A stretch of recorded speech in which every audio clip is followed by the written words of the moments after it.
Bienvenue sur Correspa, le podcast pour les entrepreneurs du fitness.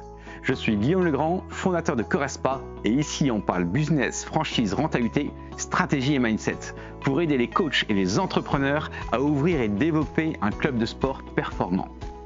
Tu veux structurer ton activité, attirer plus de clients et maximiser tes revenus? Tu veux un concept clé en main qui fonctionne? Alors tu es au bon endroit. C'est parti! Bonjour à chacun et chacune. Aujourd'hui, j'ai envie qu'on prenne un peu de recul. On a déjà parlé de franchise, de business model, de rentabilité, mais là, je veux revenir au point de départ. Guillaume, tu as monté ton premier club il y a quelques années, 18 ans exactement, et je pense que peu de gens savent pourquoi tu l'as fait et surtout ce que tu avais envie de faire différemment.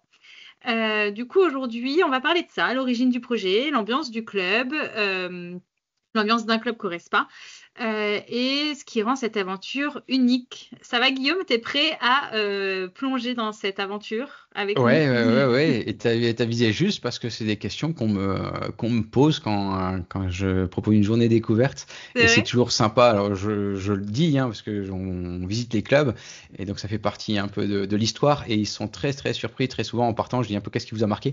Et justement l'histoire. Je vais pas le mettre sur ma propre histoire, même si là tu l'as fait de cette manière-là en intro, mais c'est aussi l'aventure qu'on vit avec Oui, l'équipe.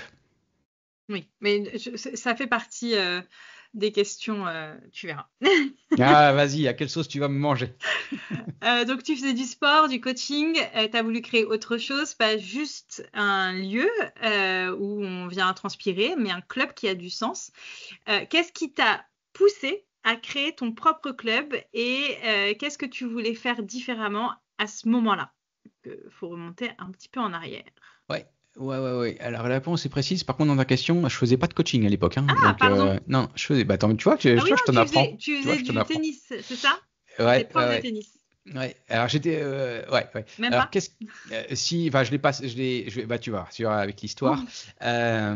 Donc l'histoire, je l'ai dit très souvent, je pense que tout le monde va commencer à savoir ceux qui m'écoutent, mais en fait, j'étais pas fait pour les études. En tous les cas, j'ai repiqué pas mal de fois et donc ça c'est en lien concret avec mon histoire. Et je vais pas dire que c'est la base du tout parce que j'ai toujours été sportif depuis que je suis gamin dans le tennis, monter aux arbres, tout ce que tu veux et j'étais aussi et je remercie d'abord mes parents d'être dans une famille bizarrement, pas bizarrement, aimante et soutenue, tout ce que tu veux.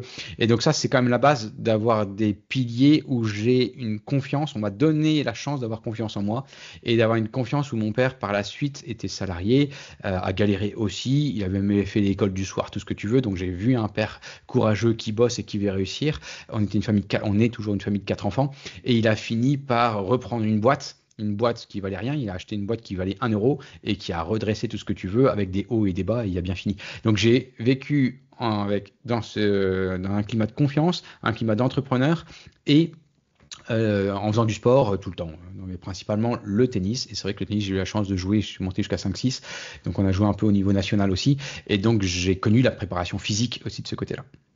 Donc, sur les bancs de la fac, que j'ai repiqué ma terminale, bien entendu, mon bac, j'ai fait la fac des sports, il y avait que ça que je pouvais faire. J'ai repiqué bien sûr ma 3e année et quand le déclic s'est mis fin de 2e année, j'ai fait activité physique adaptée, une licence APA.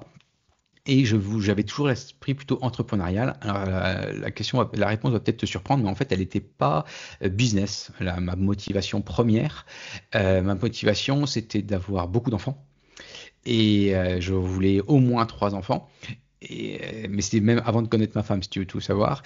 Et vu que j'ai un peu chié financièrement, tu vas rigoler, mais en fait, l'anecdote est toujours vraie aujourd'hui où on se parle. C'était de pouvoir s'offrir une plaque de Côte d'Or. Le chocolat parce que c'est mon péché mignon et quand j'étais gamin je faisais les courses avec ma chère maman et quand je voyais l'aller, c'était des grandes surfaces et ben j'y allais même pas parce que je savais très bien que maman pouvait pas me payer une plaque de chocolat et encore moins du Côte d'Or et si jamais elle y passait et j'avais du vieux chocolat dégueulasse je disais merci maman. Donc voilà un petit peu le truc. Donc quand tu repiques, quand tu t'es pas fait pour les études, tu fais fac des sports, eh ben, il n'y a pas 36 solutions. Et j'ai baigné dans la vie d'entrepreneur. Et puis je pense avoir un esprit assez libre dans ma tête, avec des idées. Donc je me suis dit, bah, je vais être chef d'entreprise. C'est le seul truc qui te permet de créer sans avoir de diplôme. Et aujourd'hui, j'ai rien contre les salariés, mais je voulais gagner plus que correctement ma vie. À l'époque, le plus que correctement, j'ai emmerdé mon père à lui dire combien il faut gagner pour partir en vacances avec 4 enfants.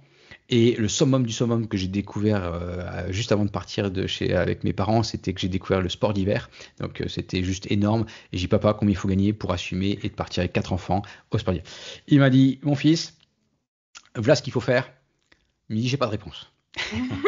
Et globalement, il m'a donné la plus grande satisfaction et la meilleure des réponses, puisqu'en fait, la meilleure réponse, il m'a dit, ça dépend de tes priorités, ça dépend de ce que tu veux faire, ça dépend de ce que tu dépenses, où tu veux mettre ton argent, et le plus important, ce n'est pas l'argent. Mais par contre, c'est clair que l'argent aide beaucoup. Donc, tu vois, les bases, c'est celle-là. Les bases, c'est celle-là. Et sur les bancs de la fac, donc je me rappelle très bien, on se posait des questions. Est-ce qu'on va se dire enseignant en activité physique adaptée, ingénieur de je sais pas trop quoi, coach sportif, tout ce que tu veux. Et moi, j'ai dit, les gars, je me rentre pas dans votre délire de votre truc. Là, je m'en fous de comment on se nomme. Je veux répondre à un besoin, je veux répondre à une question, je veux le faire avec du suivi personnalisé, et je veux le faire avec de l'humain, et donc je vais mettre un business plan là-dessus, mais le titre, le grade, le diplôme, on n'en a rien à, et voilà. Et c'est comme ça que j'ai créé Correspa. Okay. Et donc en partant du besoin, et se dire c'est que l'ultra personnalisation qui va faire.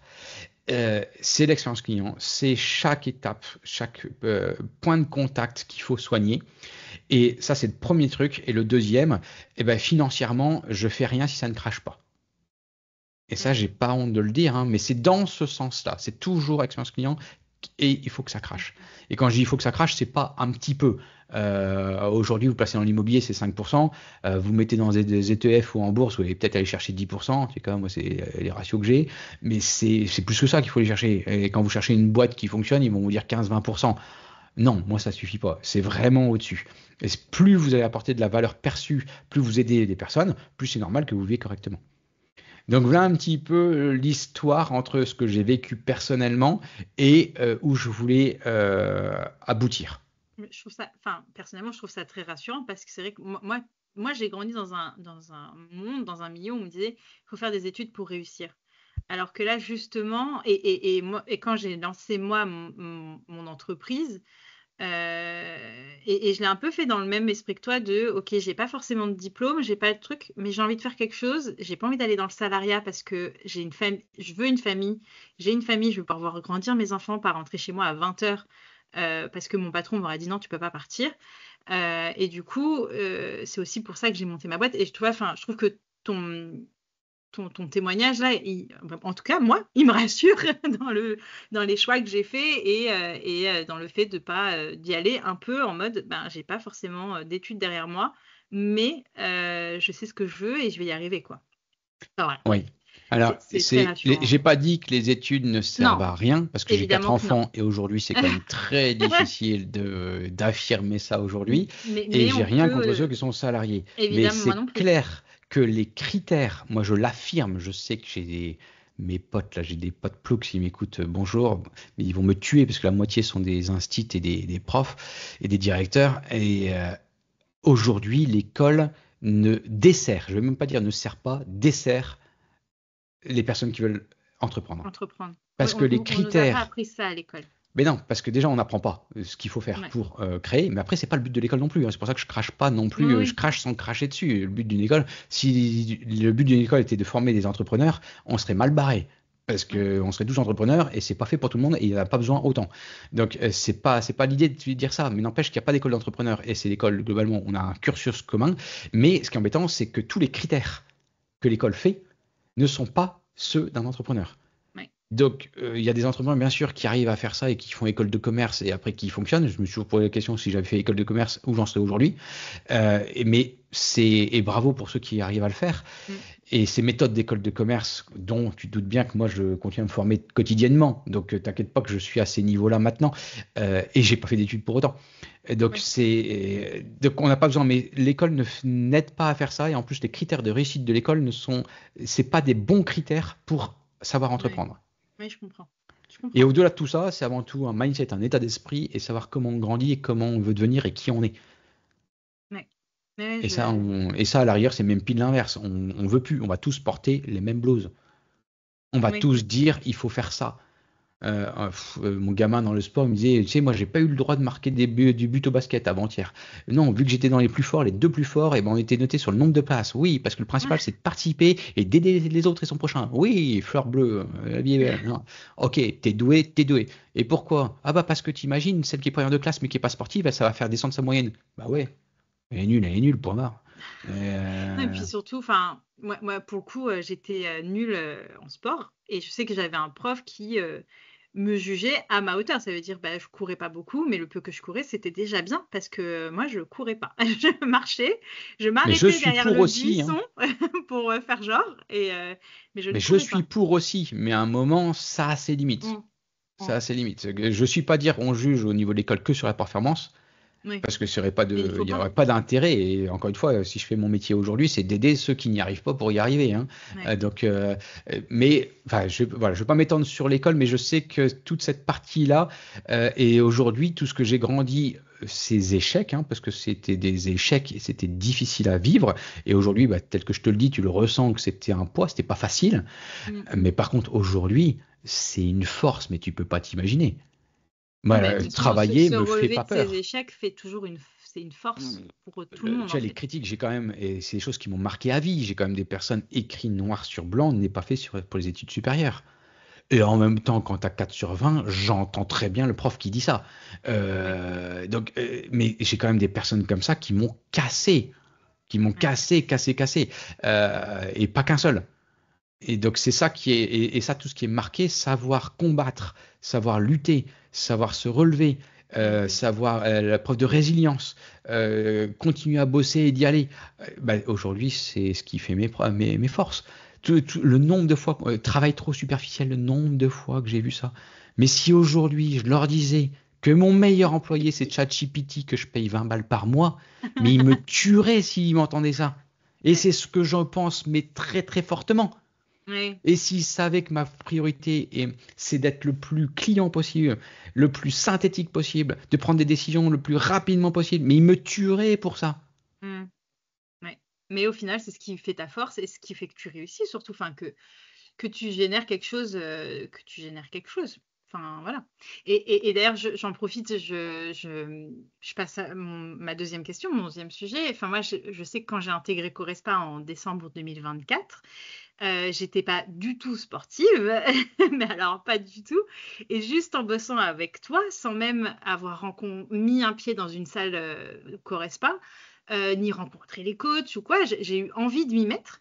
Je me suis, je me dis que si moi j'ai ressenti ça, alors que bah, des gens, alors qu'est-ce que vivent les gens qui entrent vraiment dans un club Corespa? Et du coup, c'est là ma question, c'est est-ce que tu peux nous décrire une journée type dans un club Corespa, l'ambiance, les gens, le rythme, enfin voilà, qu'est-ce qui fait que Corespa, quand on y vient, on veut y rester? Alors je peux le faire, je vais te le faire, mais tel que tu me poses la question, je suis obligé de répondre à une autre question juste avant celle-là. Mhm. Parce que, et c'est un épisode très perso que tu es en train Ah oui, de ah te bah je proposer, me hein. suis dit on change un Euh, petit peu là, ça y est. donc, ouais, mais t'inquiète pas de souci, et merci aussi de dévoiler ce que tu dis. Mais ton exemple que tu as pris, elle est plus forte que de décrire les points de contact à Correspa, même si je peux le faire sans aucun souci. C'est que moi, j'adore Johnny Hallyday, et Johnny, il a écrit une Ok. chanson qui s'appelle L'envie d'avoir envie. Ouais. Et ça résume beaucoup de choses des personnes qui veulent passer à l'action et qui ne sont pas encore dans l'action et qui veulent passer. Et ce point-là est plus important qu'une fois que tu passes à l'action. Ce que tu me demandes de décrire une fois que tu rentres dans les clubs Correspa. Mm. Et donc, il faut aller chercher ce fameux déclic. Et ce fameux déclic, eh ben, il est justement dans l'envie. Il est dans l'envie. Et donc, mon job et le job des coachs, c'est aussi de savoir donner envie. Ce que tu dis et ce que tu as partagé pour toi-même, moi, je ne suis pas étonné du tout. Je ne suis pas étonné du tout parce que quand je t'ai appelé et quand j'ai essayé de cerner qui t'étais et quand je me suis dit est-ce que je travaille avec cette nana-là, je me suis dit à un moment oui ou non, il faut prendre une décision. Tu travailles à distance, donc c'était moins sur l'aspect relationnel, même si on Oui. se voit bien entendu, mais c'est-à-dire que l'envie d'avoir envie, l'idée de transmettre cette émotion, transmettre cette sensation, transmettre cette motivation, transmettre ma conviction peut se faire aussi à distance. Mm. Aujourd'hui, on a une relation et on apprend à se connaître et on apprend à se faire grandir. Et ce que tu vis toi, là dans l'équipe, c'est ce qu'on vit avec nos clients. Et donc, moi, je suis pas étonné. Tu m'as partagé quand en phase de recrutement, tu m'as partagé, on s'est recruté mutuellement déjà. Tu vois, dans l'état d'esprit, c'est pas la même chose. Rien que ça, c'est pas la même chose. Et c'est pareil pour demain un prospect. Comment on peut susciter l'attention? Comment on peut se recruter mutuellement? Et je fais le parallèle aussi demain avec des candidats à la franchise. Oui, Comment on peut se choisir mutuellement et comment on peut donner l'envie d'avoir envie. Et donc pour moi, c'est ça qui m'intéresse le plus et c'est ça qui va décupler demain ton travail. Tu peux le témoigner, tu es en autonomie quasiment complète. Quand tu demandes de vérifier, les trois quarts, je te dis, va, t'es bien gentil, mais tu connais ton boulot, point. Et donc c'est la même chose avec les clients. Donc bien sûr qu'on a un cadre hyper structuré. Nous, on a une stratégie et je t'emmerde sur la stratégie et avec des KPI, etc. Donc tu sais où aller, je te donne la direction, mais après, tu es libre dedans. Le client, ce sera pareil. Demain, un franchisé, c'est exactement pareil. Et par contre, c'est cette confiance qui est mise au bout de tout qui permet d'avoir cette relation. Et donc, c'est pour ça que ce n'est pas un aparté ce que je dis, parce que cette partie-là est plus importante, cette réponse-là, que la réponse de qu'est-ce qu'on fait après dans le club.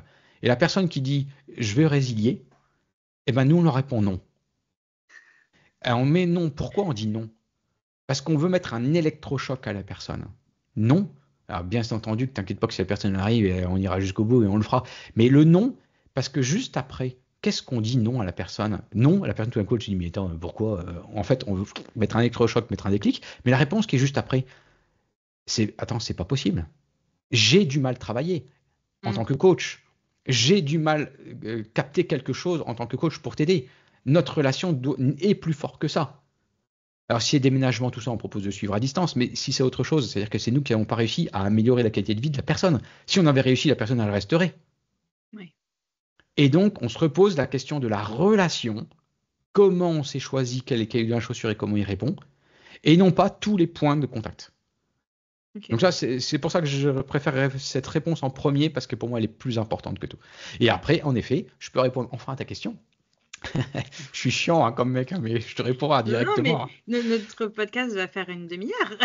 Ah ouais, mais vu que tu ne préviens pas sur tes questions, j'essaie d'y répondre au mieux. Mais là j'étais obligé de faire cette partie. Et donc, je suis un peu plus rapide sur comment on est pris en charge. Donc, on est pris en charge. On est avant tout suspect. Et donc là, on est déjà pris en charge là-dedans. Parce que nous, on ne connaît pas la personne, on ne connaît pas le point de contact, mais n'empêche qu'elle a pris contact avec nous. Elle a entendu parler de quelqu'un, elle nous a vu sur Internet, elle nous a écouté un podcast, etc. Donc, la personne, entre guillemets, il y a déjà une relation. Oui. Et ça, il ne faut pas la négliger. Mon premier point de contact, il est dans ce domaine-là. Le deuxième point de contact, je vais toujours te décevoir dans ma réponse, c'est pas qu'est-ce qu'on fait dans le club, c'est quand il devient prospect. Donc quand il devient prospect, on a ses contacts enfin, de suspect à prospect, et donc là, il est aussi pris en charge d'une certaine manière. Dans quel délai il est rappelé? Quand il est rappelé, de quelle manière il est rappelé? Qu'est-ce qu'on lui propose? Et après, il devient client. Et donc, là, client, ok, donc après client, mais client, je ne m'arrête pas là. Hein. Client, l'objectif, c'est d'en faire des ambassadeurs. Oui. Et donc là, je peux répondre, ambassadeur, c'est une autre question que tu pourras me poser si tu veux plus tard, mais je vais répondre à ta question enfin sur client.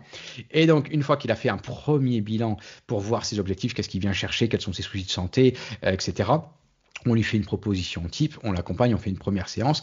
La personne, une fois qu'elle est inscrite, la personne choisit le forfait qu'elle veut, avec X suivis par mois comme elle le veut. Très souvent, nous et la personne, ce qu'elle a besoin, c'est globalement un suivi par semaine. Plus on voit la personne, plus on sait que la personne va rester longtemps chez nous. La personne, quand elle vient une fois par semaine, elle va rester en moyenne minimum 19 mois. C'est notre time value. C'est juste énorme. C'est pas la question que tu m'as posée, mais je te la réponds quand même, parce que ça te permet de voir, c'est juste énorme. En France, c'est 6 mois. Hein. Tu t'es inscrit en janvier, tu t'arrêtes 6 semaines et tu t'arrêtes à la Saint-Valentin. Donc c'est ça qui est très très très fort dans la démarche, c'est qu'on construit à long terme. Donc la programmation qui va avec. Donc après, la personne, elle a des rendez-vous avec nous.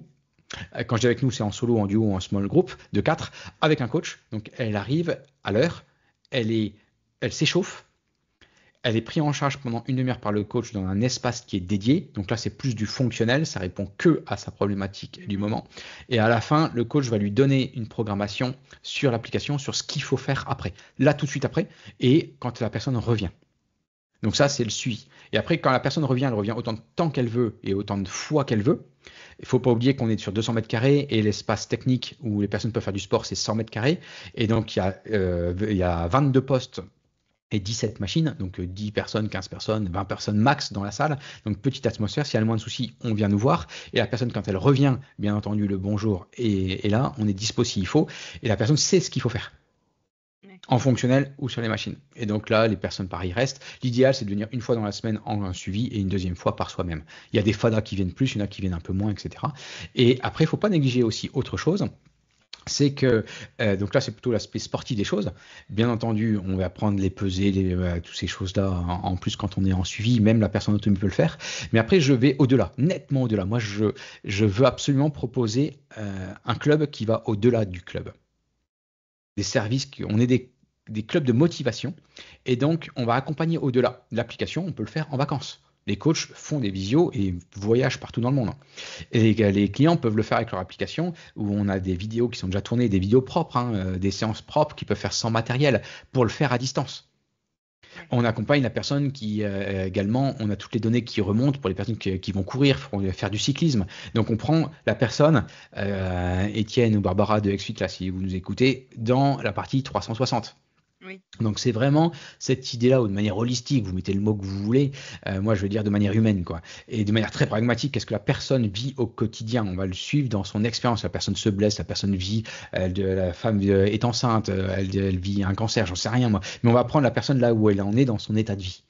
Et donc l'idée c'est de l'accompagner et le Covid a montré ça et nous on a cartonné bizarrement dans le Covid parce qu'on n'a pas du tout fermé, on a continué à mettre en place la vision de la boîte d'améliorer la qualité de vie, elle continue aussi à distance, en digital notamment. Ça part aussi par des newsletters spécifiques, mais pas pour vendre, on n'a rien à vendre puisqu'ils sont déjà clients, mais d'apporter de la plus-value sur l'aspect mental, sur l'aspect alimentaire, sur l'aspect du sommeil, sur des choses comme ça. Donc voilà, voilà un petit peu comment on prend en charge l'ensemble des personnes. Ok, c'est intéressant. Bah, du coup, notre podcast va durer un petit peu plus longtemps que d'habitude parce qu'il me reste 2 questions. Il y en a une qui a quand même un peu répondu. Je vais te poser les 2 en même temps, comme ça on fait les 2 et on termine. Donc moi, alors tu vois, je parlais du fait que j'étais pas du tout sportive et je me souviens très bien du premier point qu'on a fait après ma première séance de sport quand je t'ai annoncé que j'avais fait du sport. Tu avais eu une réaction où tu avais été super content. Je venais de t'annoncer un truc de fou et j'ai compris que du coup, Corespa, c'était pas juste un club, c'était aussi une transformation. Et j'ai aussi compris en écoutant les témoignages des clients que c'est ce qu'ils venaient chercher la plupart. Et tu vois, avec tout ce que tu me dis là, je me dis qu'il y a forcément des choses que vous devez absolument refuser dans l'ambiance du club. Et j'imagine qu'il y a des choses qui ont dû se passer. Et qu'est-ce qui est rédhibitoire et non négociable pour l'ambiance du club. Et la dernière question, ça serait si tu devais recommencer, qu'est-ce que tu ferais différemment? Voilà les 2 questions. Yes. Ouais, c'est propre. En fait, depuis le début du podcast, il y a 2 mots qui sonnent à mes oreilles. Et à mon avis, tu l'as peut-être pas fait exprès. Je pense pas. T'as pas d'idée des 2 mots types que tu as sortis pour Pas toi, du ta vie tout. perso et ce qu'on a vécu ensemble et ce que les clients viennent chercher. Tu as me dit au début du podcast, si tu réécoutes, tu as dit le mot surprendre. Tu m'as dit, tu m'as surpris. Et le deuxième, je reprends les mots que tu as sortis, hein, et tu vois que ça fait partie complètement de la stratégie, mais on l'a pas fait pour la stratégie, on l'a fait pour l'aventure. Et le deuxième, tu as dit, quand tu as dit que j'étais content pour toi, ou je t'ai félicité, ou je sais plus le mot que tu as dit, mais j'étais Tu l'as content ou pris, heureux. c'était assez incroyable. Enfin, tu l'as pris. Je l'ai exprimé en tous les cas. Ouais, voilà. Et donc les 2 mots, surprendre et positive attitude, et puis féliciter d'être avenant, bienveillant, c'est le mot à la mode.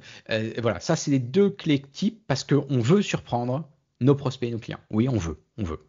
Et il y a plusieurs manières de surprendre quelqu'un, et donc c'est ce qu'on va faire. Et donc la personne ne s'attend pas forcément à ça en plus. Oui. Parce que les personnes ont dit club de sport, mais la moitié, ils n'ont pas comparé des clubs. Hein. C'est la première fois, ils vivent et ils pensent que c'est ça partout ailleurs. Ils vont ailleurs, ils reviennent à Corrèze pas tout de suite. Hein. Et les gens qui ont vécu ça ailleurs vont nous dire justement, parce que c'est substantiel chez nous, ça se voit tout de suite. Donc comment surprendre, comment valoriser. Et pourquoi? Parce que je ne cherche pas à convaincre. Donc là, tu vois, ça commence à répondre à ta deuxième question. J'ai la chance de choisir mes clients et il faut les choisir surtout. Et c'est pareil pour les franchisés avec qui tu as envie de bosser, quoi. Et donc, et c'est vraiment valable hein, avec les équipes avec qui je travaille, les managers franchisés et les clients. Surprendre et positive attitude. Et l'humain au cœur de tout. Et donc, parce que convaincre, c'est con de vaincre quelqu'un. Par contre, si je suis tellement convaincu de ce que je mets en place, de la vision sur laquelle j'ai envie de t'emmener, et derrière l'équipe qui va t'aider et te soutenir, bah, c'est gagné. Moi, ce qui m'intéresse, le résultat m'intéresse. Je ne veux pas dire qu'il ne m'intéresse pas, mais l'aventure m'intéresse encore plus. Oui. Et donc, dans l'aventure, qui tu veux aller dans une aventure? JT Sauveteur en mer, tu fais pas monter dans ton bateau n'importe qui, hein. Et la personne que j'ai fait monter, les deux personnes que j'ai fait monter, entre guillemets, n'importe qui, le prenait pas mal, mais c'est ma chère maman qui a hyper peur de l'eau et dit avec toi je veux bien, mais c'était ça le plus dangereux. Vu comment elle me tenait et tout le truc, c'est dangereux. Et la deuxième, c'est ma femme quand j'étais sur la moto de mer, elle n'était pas si à l'aise que ça. Tu fais monter des personnes dans le bateau qui ont envie, qui sont à l'aise et à qui tu donnes un rôle. Et donc c'est ça la réponse que je te donnerai. D'accord. C'est vraiment l'idée d'aller chercher des clients ou des franchisés avec qui tu as envie de prendre un café, avec qui ont les critères. Et les critères, c'est simple, hein, qui ont partagé la même vision, je reviens toujours à la même chose. Qui fait quoi, la mission est bien définie. Les valeurs, parce que les valeurs, c'est les miennes, mais c'est celles de la boîte. Et donc, on a valeurs communes. Et donc, je ne veux pas plaire à tout le monde. Et ceux que je rejette, je respecte, mais je rejette. Et je dis non, c'est ceux qui ne l'ont pas. Par exemple, un critère que j'affirme de plus en plus. La semaine dernière, là, je reçois quelqu'un qui vient en journée découverte. Donc, ça veut dire que la personne elle a déjà eu un coup de fil de Camille pour voir un peu est-ce que ça correspond à la faisabilité d'être franchisé, etc. Pareil, une première visio, est-ce qu'on a bien compris le concept, etc. Oui, tout est bon. Et donc, la personne vient, on visite les clubs, et même pas au bout de, je sais pas, dans la voiture, au bout d'une demi-heure, je lui dis que, ou c'est lui qui me pose la question, je sais plus exactement, mais globalement, il me demande, je lui donne l'état d'esprit d'ouvrir 1 à 5 clubs par an, mais pas plus, et de faire de la qualité et d'augmenter. Et là, tout d'un coup, il me dit, ben non, mais attends, t'es bien gentil, mais moi, c'est au moins 300 clubs qu'il faut monter. Et t'as pas, je sais plus comment il m'a sorti ça, mais donne-toi les moyens d'y arriver, c'est petit, etc. Donc, c'est très bien, moi, je respecte sa parole, mais je lui dis, mais on va pas pouvoir beaucoup avancer, parce que c'est pas ça que je vais faire. Et c'est pas vers ça que je cherche. Je cherche la qualité, d'y aller step by step, sans lever de fonds, etc. Bah écoute, en fait, j'étais moins embêté parce que je l'ai renvoyé à la guerre. Ouais. Mais j'ai dit, on arrête là. On arrête là parce qu'on peut pas bosser ensemble. On voit pas les choses de la même manière. Oui, on Dans n'a pas 2 la ans, tu vas même me critiquer par rapport à vision. ce que tu fais. Donc, tu vois, c'est l'ensemble des choses comme ça. Si tu as un état d'esprit, je l'ai vécu une fois dans une des équipes, ça n'allait pas du tout, ils sont pas restés, c'est moi je sais tout. Je suis déjà passé partout. Oui, t'inquiète pas, je connais. La réflexion que j'ai déjà eue une fois, des objectifs, ah non, non, non, le but c'est de se donner à 300%, on verra bien les résultats. Ok, donne-toi à Oui, 300%, je suis d'accord avec toi, mais on va pas c'est bosser pas ce que ensemble, hein. oui, On va c'est pas pas ce bosser que tu ensemble, hein. proposes, oui, bien sûr. Ah ouais, mais non, non, mais l'exigence, l'excellence, viser ce truc-là, non, non. Bah, au revoir. Mais je respecte. Mais au Oui, revoir, parce que moi, c'est ce que je vais vivre. Et c'est ce que oui. je propose. Donc, tu vois, c'est aussi repousser ceux qu'il faut repousser. Ok, Et ok. la clientèle, c'est pareil. La clientèle, on a bien sûr des conditions générales pour rentrer, d'un état d'esprit ailleurs. On sait notre cible type qui on vise. On fait bien sûr aussi tout ce qui est Google Ads ou des Meta Ads, etc. Bah, t'inquiète pas qu'on les filtre un peu plus précisément avant qu'ils se déplacent. Parce que Oui, si c'est arrivé d'avoir à dire, ouais, je veux un suivi par semaine à payer 10 euros, 15 euros, au revoir. oui, Donc, c'est tu vois, voilà, ça paraît logique, mais n'empêche qu'il faut faire toutes ces process. Et le fait de choisir vraiment qui on a, c'est hyper cool parce qu'après, ça attire les mêmes types de personnes. ouais. Savoir à qui on parle. Ok, mais écoute, c'était un podcast un peu plus long que d'habitude, mais moi j'ai trouvé ça très intéressant. Et Merci je te réponds beaucoup. quand même en 10 secondes la dernière question que je n'ai pas Oui, répondu. Qu'est-ce que je ferais pas comme erreur? Je ouais. ferais pas l'erreur de démarrer tout seul. J'ai démarré coach sportif, je faisais 70 heures par semaine, ça a duré 3 mois, ma pire connerie que j'ai faite. Et après, bah, j'ai commencé à 24 ans, je savais rien. Pour moi, il fallait être opérationnel, taffer. Bah non, entoure-toi, prends les meilleurs, regarde, mets un comité stratégique, tout ça. Mais il m'a fallu un peu de maturité pour y arriver. Bah, c'est normal, et en même temps, c'est en faisant des erreurs qu'on apprend, et Ouais, mais t'as des c'est... erreurs qui peuvent déposer bilan tout de suite, hein. Ouais, ouais.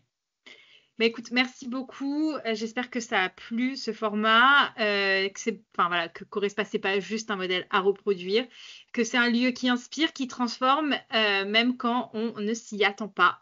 Ouais, mais Voilà, attends, la dernière question, ça me donne une idée. S'il y a des dis-moi. personnes qui nous écoutent, enfin après, c'est peut-être toi qui vas devoir rassembler toutes les emmerdes derrière, hein, mais s'il y a des personnes qui veulent me poser des questions très concrètes, Oui. je pense que ceux qui nous écoutent, ils voient que j'ai aucun souci à y répondre. Quand je dis je sais pas, mais autrement de dire oui. N'hésitez pas à envoyer directement, vous êtes sur le site internet, il y a un mail, vous mettez un mail, Ouais. et comme ça on va recevoir vos questions, et ça peut donner des idées à Eva, Oui, et s'il vous plaît. soit de podcast, soit de répondre concrètement à vos questions.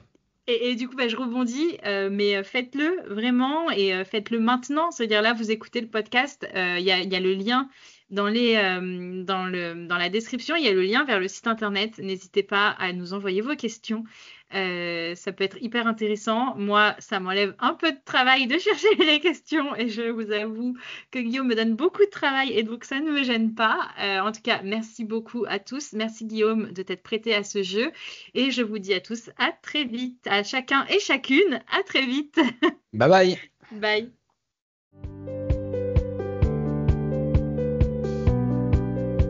Corespa, c'est bien plus qu'un club de sport. C'est une opportunité pour réussir dans le secteur en tant qu'entrepreneur. Tu veux lancer ton propre club sans partir de zéro?